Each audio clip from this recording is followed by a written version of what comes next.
5 items you should clean more often than you do. Are you the type of person who enjoys cleaning?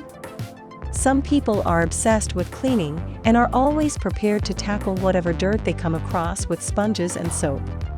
Is this something you like? Or are you one of the more laid-back types who doesn't sweat the small stuff? Did you know that how often we clean our house and kitchen utensils is the key to a successful cleaning?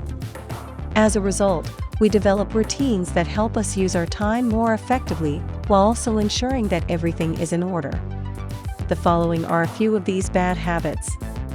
Cleaning your chopping board. Don't you have a cutting board for chopping vegetables and even meat?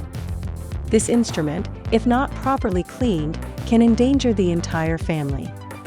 The best practice is to use a different board for each type of meal and to sterilize and remove any food residues with bactericide soap and hot water. Another vital step is to thoroughly dry the boards, as humidity encourages the growth of bacteria. However, in addition to this superficial cleaning, a deep sanitization with salt and lemon should be performed to eradicate any bacteria that may still be present on the board's surface. Allow 5 minutes for all components to react, then wipe away any excess with a paper towel. Don't forget to change your boards whenever they have imperfections or cracks that hinder cleaning. Wooden spoons and bowls.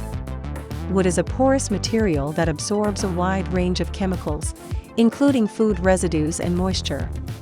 These utensils should be washed and dried promptly after use before being returned to your cabinets. This is the only way to prevent food contamination and the spread of microorganisms. Cleaning cloths and kitchen sponges. Did you know that the areas where we store or prepare food have higher levels of germs and feces contamination than the rest of your home? More than 75% of sponges and dishcloths tested positive for Salmonella, coli, and faeces, compared to only 9% in bathroom sinks. Isn't it intriguing? Dishcloths and sponges, on the other hand, demand extra attention. Every 2 days, soak your sponges in boiling water for 2 minutes or microwave them for 2 minutes. This is sufficient to kill any bacteria on their surface. If you use this method, you will only have to replace your sponges when they begin to deteriorate. Dishcloths should be washed once a week unless they have come into contact with raw meat. In this case, wash it immediately, then give it a like and share it with your friends to help the channel. Fridge. This is where we store a variety of meals, which must then coexist in a little ecosystem. To avoid cross-contamination, foods must be organized according to their type. A deep cleaning 4 times a year, paired with weekly maintenance, is thought to be sufficient to keep your fridge clean. Blender. Another cooking item that contributes to cross-contamination is this one.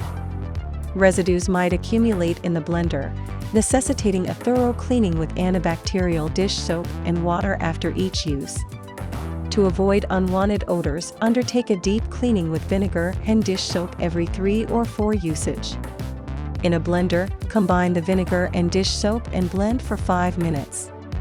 After that, rinse thoroughly with water and allow to dry fully. Experts advise that you clean these objects on a regular basis to keep your home healthy. Please share your experiences with us if you have already done so.